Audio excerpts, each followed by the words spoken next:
ამინ. ჩვენთან არც ღმერთი.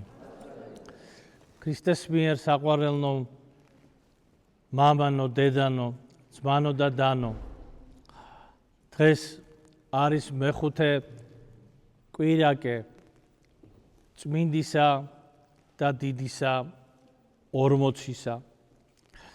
და ამ დღეს წმინდა მართლმადიდებელი ეკლესია აღნიშნავს ხსენებასა და დღესასწაულს ღირსი დედის მარიამ ეგვიპტელის. ეს დღე დადგენილი არის იმისათვის, რომ კიდევ ერთხელ ჩვენ დავინახოთ მაგალითი საოცარი მოწყალების უფლის, მაგალითი ადამიანის შეცვლის, მაგალითი ადამიანის სინანულისა და ღვაწლის.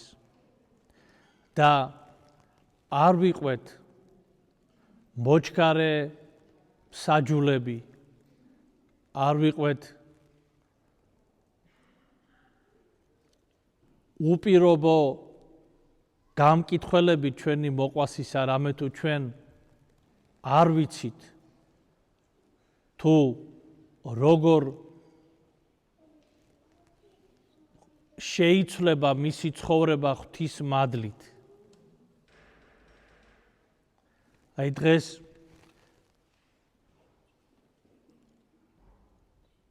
სახარება, რომელიც იქნა წაკითხული, იქ არის ასეთი ფრაგმენტი. მაცხოვარი თავის მოწაფეებს ეუბნება იმის შესახებ, რომ მას მოუწევს დათმენა შეურაცხყოფის, გვემის, ტანჯვის და ჯვარცმის. და ამის შემდგომ მოციქულები იაკობი და იოანე ეუბნებიან მას, მოგვეცი უფალო, ჩვენ რომ ვიყვეთ შენს მარჯვენით და მარცხენით შენი დიდებით აღდგომის შემდგომო. ძალიან ესეთი ადამიანური, შეიძლება ითქვას კიდევაც მერკანტილური თხოვნა მოციქულების, რომელებიც ხედავენ წლების მანძილზე ქრისტეს სასწაულებს, ხედავენ მის ძალაუფლებას ეშმაკებზე, ავამტყოფობაზე, ბუნების სტიქიაზე. და მაცხოვარი ესაუბრება თავის აღსასრულზე და აღდგომაზე, ხოლო ისინი ითხოვენ, რომ იყვნენ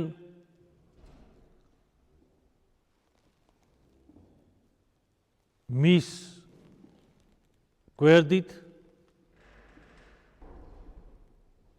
არა დიდებისაებრ მისისა, არამედ ადამიანური განზრახვით. ახლა ჩვენი მეგობარი რომ გახდეს ქვეყნის პრეზიდენტი თუ პრემიერ-მინისტრი და ჩვენ ვთხოვოთ, რომ იცი, აი ეს თანამდებობა მე მომეცი, ხოლო მეორე თანამდებობა ჩემ ძმასო. აი დაახლოებით ასეთი არის თხოვნა მოციქულებისა, რომელთაც ჯერ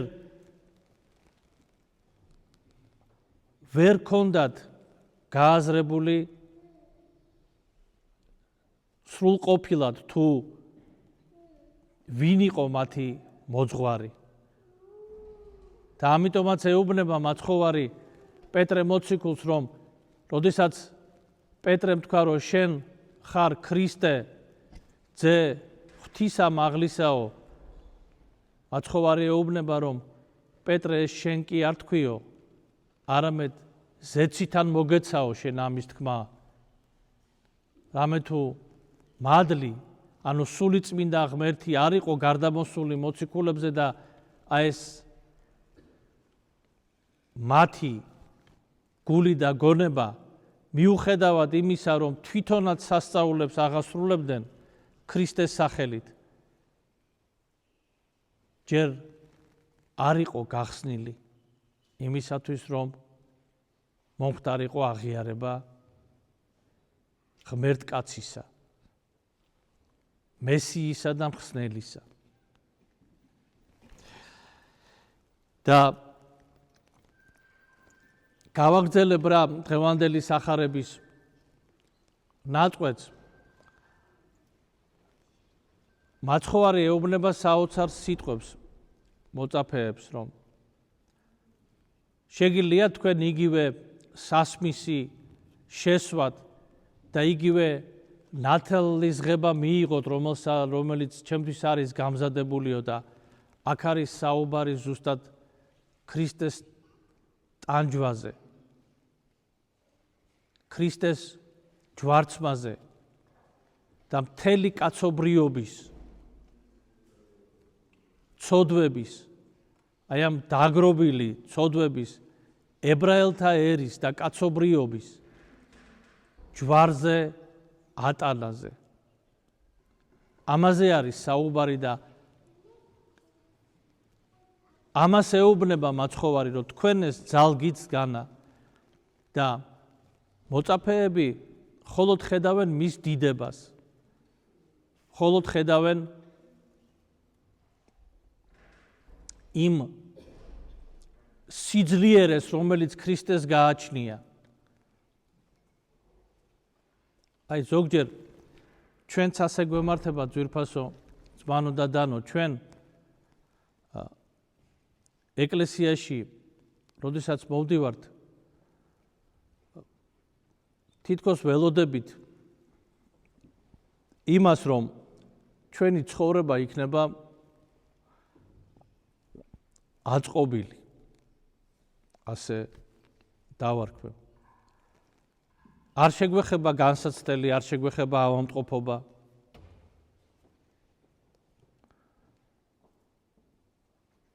იქ რაღაცა თქვათ პრობლემა მაქვს, ეს პრობლემა მომიგვარდება. ზოგჯერ ასეც კი ვამბობთ, რომ აი წავალ ეკლესიაში,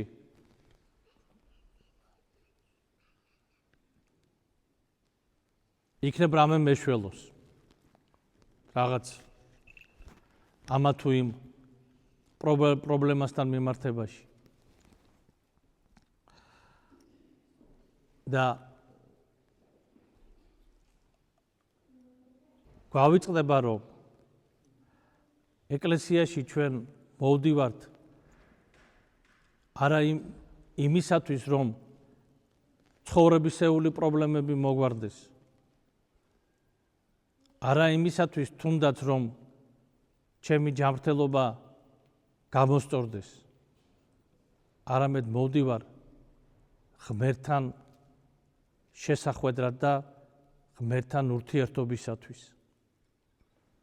და მოვდივარ იმისათვის, რომ მარადისობას თანაზიარ ვექმნე. და ამ მარადისობასთან თანაზიარ ყოფა შესაძლებელია მხოლოდ ქრისტესთან და ქრისტეში. და მოციქულება, როდესაც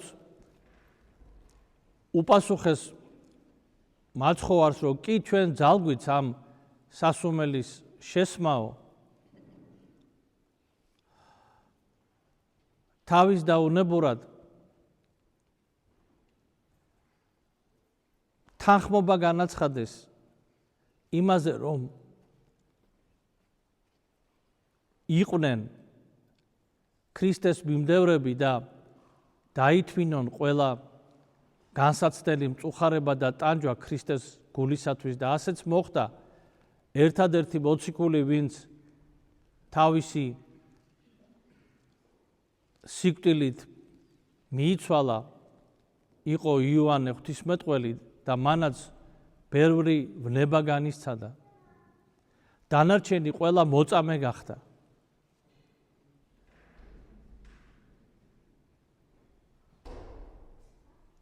და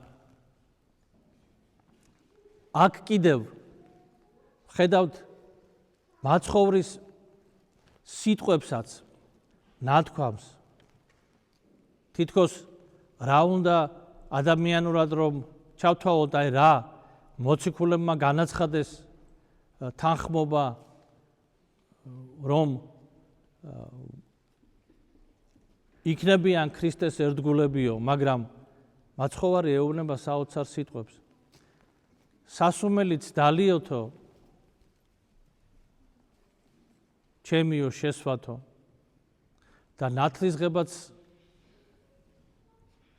მიიღოთო, მაგრამო მარჯვენით და მარცხენით ჩემგან დაჯდომა არის გამზადებული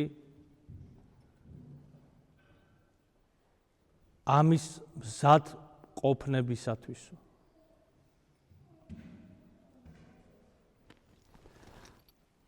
ანუ ეს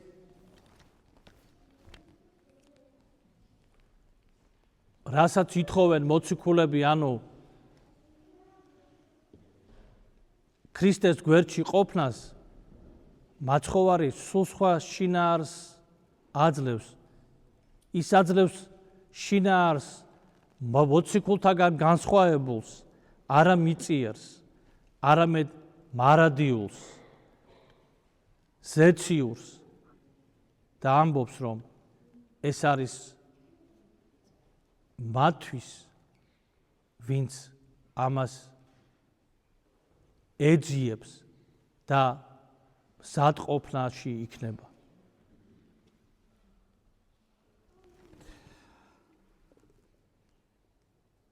და აი ეს მზადყოფნა, ძვირფასო, ძმანო და დანო, ეს არის ჩვენი ამ ქვეყნიური ცხოვრების დედააზრი, რომ ჩვენ როდესაც დაუტოვებთ წუთის სოფელს,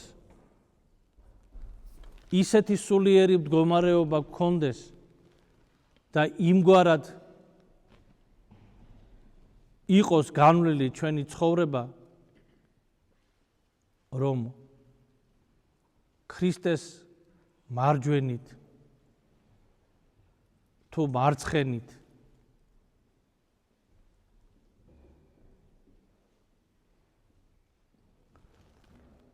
დამკვიდრება იყოს ჩვენთვის ღვთისაგან ბოძებული.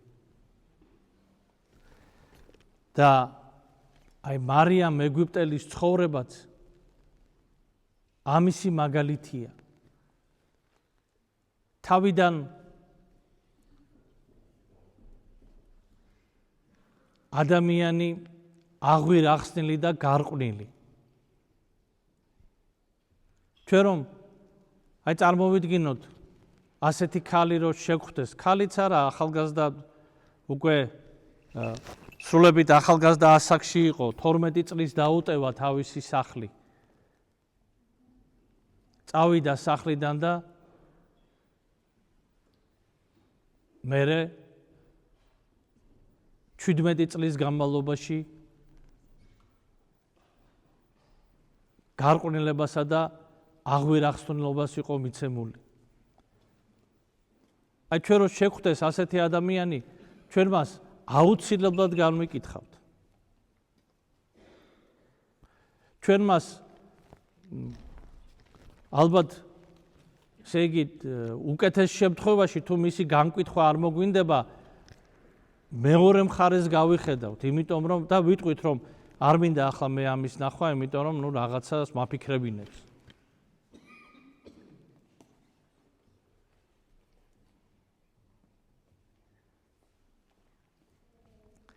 და აი ამგვარი ადამიანი ღვთის მადლით, ყოვლადწმინდა დედა ღვთისმშობლის მადლით, რამე თუ დედა ღვთისმშობლის სასწაული იყო მისი მოქცევა და ცხოველმყოფელი ჯვრის მადლისა. ამგვარი ადამიანი თითქმის 3-ჯერ 17 წლის განმავლობაში 47 წელი მან გაატარა სინანულში. გაატარა როგორც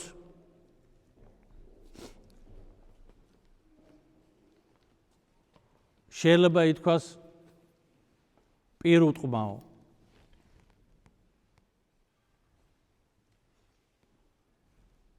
რამე თუ რაც შეხვდებოდა იმით იკვებებოდა მცენარით თუ მცენარის ფესვებით და როდესაც დაეგლიჯა სამოსელი, რომლითაც გავიდა უდაბნოში, მაგის შემდგომ შიშველი დაეხეტებოდა და ასე იტანდა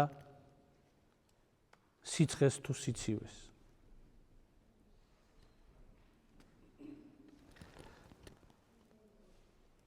და ამ ადამიანმა ჯერ როდესაც მან შეინანა თავისი ცოდვები, მიხვდა თავის ცოდვებს და სანამდე გავიდოდა უდაბნოში, მან აღიარება მოახდინა, აღსარება ჩააბარა, ეზიარა და ასე გავიდა უდაბნოში და შემდგომ უკვე როდესაც ამ წუთის სოფლიდან გადიოდა, მან კვლავ თავისი ცხოვრება მოყვა, საკუთარი თავი აღიარა დიდ ცოდვილად, მიიღო წმინდა ზიარება და ამგვარად დატოვა წუთის სოფელი.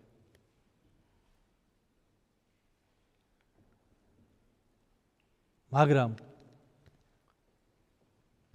ეს ჩვენ იოლად ყვებით ამას ყოველივეს და წარმოვიდგინოთ თუნდაც ერთი დღე უდაბნოში, ტყეში, უდაბურ ადგილას,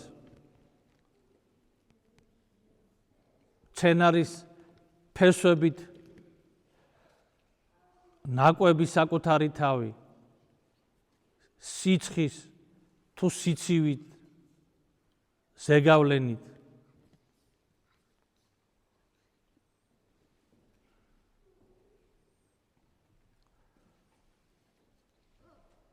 შიშით გარეული ცხოველების, მხეცების,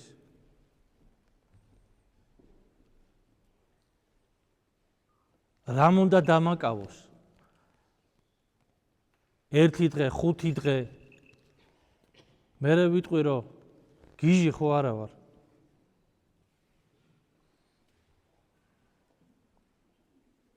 ჭამდი, ვსვამდი, ვერთობოდი.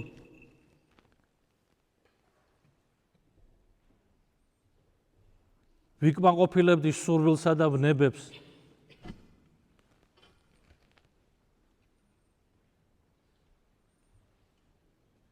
ასე არ ვიცხოვრებ, წავალ თუნდაც ცოდვას არ ჩავიდენ, ისე ვიცხოვრებ. დაუბრუნდები ადამიანებს. და სხვა კიდე მრავალი აზრი, რომელიც მოდის ამ დროს. გინდა გახსენება ცოდვის თუ გახსენება გემრიელი საკვების თუ ფუფუნების, ნივთების აი ეს ყველაფერი ღვთის მადლით, ღვთის ძალითა და შემწეობით გადალახული იქნა მარიამ ეგვიპტელის მიერ. თავად ბრძანებს, რომ 17 წელი საშინლად ტანჯავდა მას ხორციელი ვნებაც და ყველა აზრით. და როცა უკვე ხელი ჩაიქნია და თქვა, რომ მეტი არ შემიძლია და რა აზრი აქვს ამ ჩემ ტანჯვას, რამე თუ არ მშორდება მე ეს უკეთურება და უფალს შეღაღადა ღმერთო, სადახარ შენ? მაშინ ქრისტე გამოეცხადა და უთხრა, რომ მარიამ, მე შენს გვერდით ვიყავი ყოველ დღე.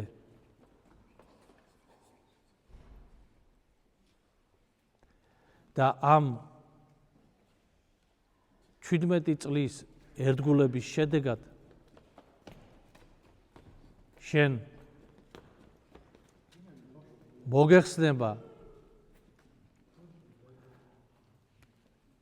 ეს ბრძოლა, ვნება, განთავისუფლდები ვნებისაგან და უკვე სხვა მდგომარეობაში იქნები და ამ სხვა მდგომარეობით მას უკვე მიეცა შემეცნება ღვთის საიდუმლოებებისა. მას მიეცა ცოდნა ადამიანს, რომელმაც არ იცოდა წერა კითხვა, მიეცა ცოდნა წმინდა წერილის. ანგელოზებთან საუბარის საშუალება და ლოცვა მთელი სამყაროსათვის. აი როგორი გარდაქმნა ძვირფასო ძვანო და დანო.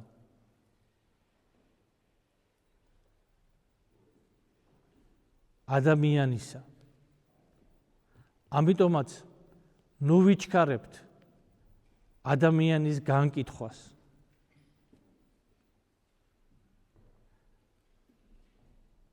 წმინდა მამები ამბობენ, რომ შენ იყავი შეურიგებელი ცოდვასთან და ძულდეს ცოდვა, მაგრამ არა ადამიანი.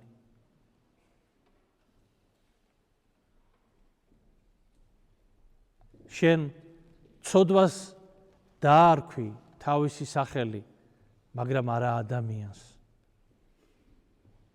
სახელი ცოდვილისა. და თუ გინდა რომ წყალობა გქონდეს ღვთისაგან, საკუთარი თავი ჩათვალე ცოდვილად.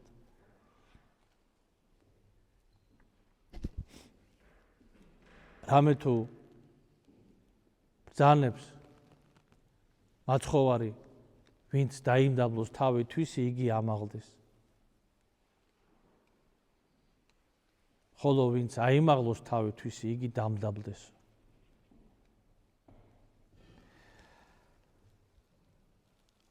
ამგვარად, ძვირფასო ძვანო და დანო, ჩვენ დღეს მოგვეცა ხსენება დიდი წმინდანის. უკვე მიახლოვებული აღდგომის დღესასწაულთან ჩვენ კიდევ ერთხელ ვიხსენებთ და ვიზიარებთ მაგალითს სინანულის, მაგალითს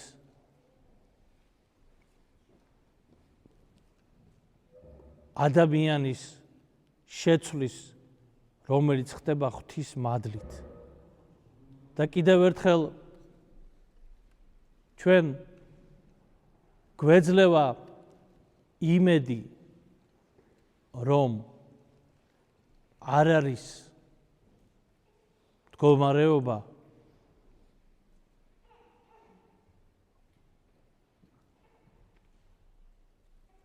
რომელიც ღმერთმა არ შეუნდოს ადამიანს, თუ კი ადამიანი ეძიებს შენდობას და ეძიებს ღმერთთან ურთიერთობას.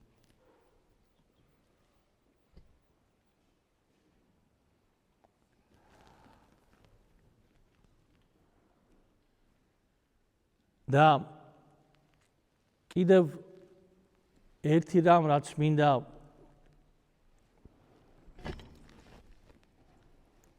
თქვა, ჩვენ დიდი მარხვა მოგეხსენებათ დავიწყეთ მართლმადიდებლობის ზეიმით. პირველი კვირა დიდი მარხვისა იყო მართლმადიდებლობის ზეიმი.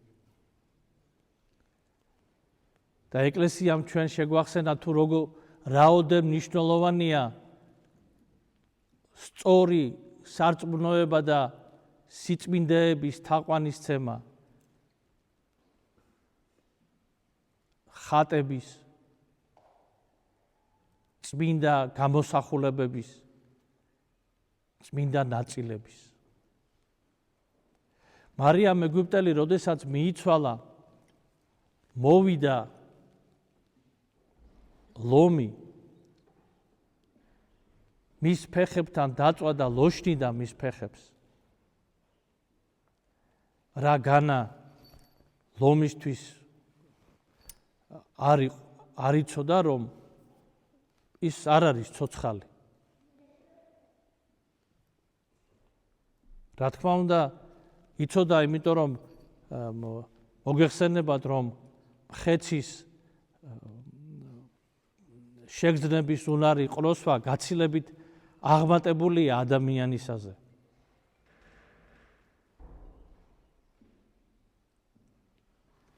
და კიდევ მრავალი მაგალითი გვაქვს ჩვენ, როგორ მიაგებდნენ პატივს წმინდანებს ცხოველები. და ის, რაც მინდა თქვა, იმ არის სამწუხარო მოვლენა, რომელიც დღეს ხდება მართლმადიდებელ ქვეყანაში. ქალაქ კიევში, იმ წმინდა ადგილას, სადაც საუკუნეების მანძილზე, 10 საუკუნის მანძილზე მოღვაწეობდნენ მადლმოსილი ღირსი მამები. კიევა-პეჩორის ლავრა, მონასტერი. მოგეხსენებათ და ყველამ ვიცით, რომ დღეს უკრაინა საომარ მდგომარეობაშია. და საქართველომ და ქართულმა საზოგადოებამ მხარი დაუჭირა უკრაინის მთლიანობას, რომელიც საბჭოთა კავშირის დაშლის შემდგომ მას გააჩნია და იმ საზღვრებში, რომელიც მაშინ იქნა განსაზღვრული სხვადასხვა რესპუბლიკებისათვის ყოფილი საბჭოთა კავშირისა.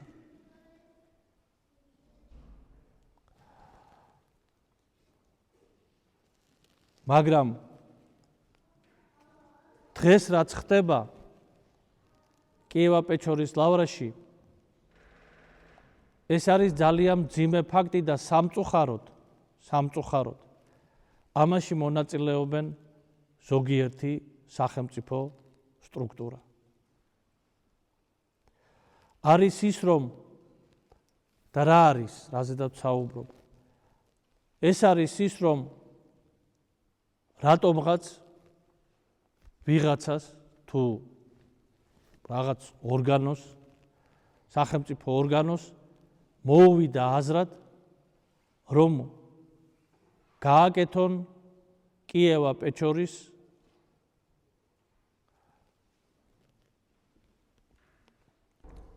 სიწმინდეების, ანუ იმ წმინდა ნაწილების, რომელიც არის დაბრძანებული გამონქვაბულებში,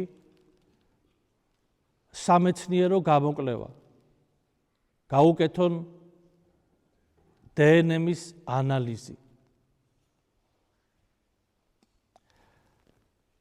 მე, როდესაც ეს წავიკითხე, მართალი გითხრათ, ვიფიქრე, რომ ეს არის რაღაც ისეთი პროპაგანდა და ჭორი გავრცელებული. მაგრამ მე მესაუბრა ერთ-ერთი სასულიერო პირი უკრაინის ეკლესიისა და მან დაადასტურა, რომ აი ასეთი განზრახვა არსებობს. და მიჩნდება კითხვა, რა განსხვავება არის ხატმებრძოლი ლეონ ისავროსის, ბიზანტიის იმპერატორისა და მისი მემკვიდრეებისაგან, საფრანგეთის რევოლუციის მესვეურებისაგან, რომელთაც წმინდა ნაწილები გამოიტანეს და ზოგი დაკარგეს, დამარხეს ზოგიერთი და ბოლშევიკური მთავრობისაგან, რომელმაც ასევე გამოიტანეს კიევა-პეჩორის მამათა ნაწილები და დაალაგეს გარეთ. და იქაც იგივე მიზეზი იყო. ისტორიული და სამეცნიერო, ასე ვთქვათ, შესწავლა. რა საჭიროა დღეს? საუკუნეების მანძილზე განისვენებენ ეს წმინდანები იმ გამოქვაბულებში. აღესრულება სასწაულები მათ ნაწილებთან.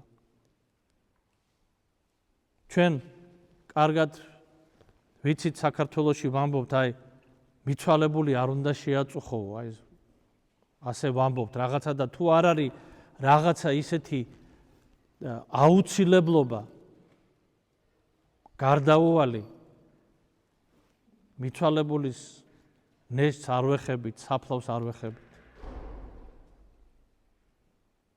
და ასე გამოვხატავთ ჩვენს პატივისცემას. და აქ საუბარია კიდე წმინდანებზე, ადამიანებზე, რომელთაც ღმერთმა მიანიჭა თავისი მადლი და მიცვალების შემდეგაც მისცა უნარი კურნებისა და თხოვათა აღსრულებისა. ძალიან სამწუხარო. და იმედი მაქვს, რომ ეს მაგალითები სამწუხარო, ესეთი ურწმუნო აზროვნების, ათეისტური აზროვნების, სიწმინდეების შელახვის, რომ ეს მაგალითები არ იქნება თანამედროვე სამყაროში. და თუ ჩვენ კულტურულ მემკვიდრეობას მივაგებთ პატივს, თუ ფარაონთა მუმიები დაცული არის და მათ აქვს ხელშეუხებლობა ის რაც წარმოადგენს სიწმინდეს, იმის მიმართ შევინარჩუნებთ პატივისცემასა და იქნება ჩვენთვის თაყვანის საცემელი სიწმინდე.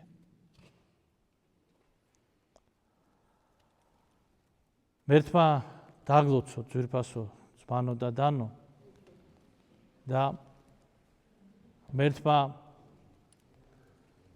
მოგვადლოს ყველას სათანადო სინანული ცოდვათა მისატევებლად და სული წმინდის მადლის მისაღებად. ამინ. ჩვენთან არის ღმერთი.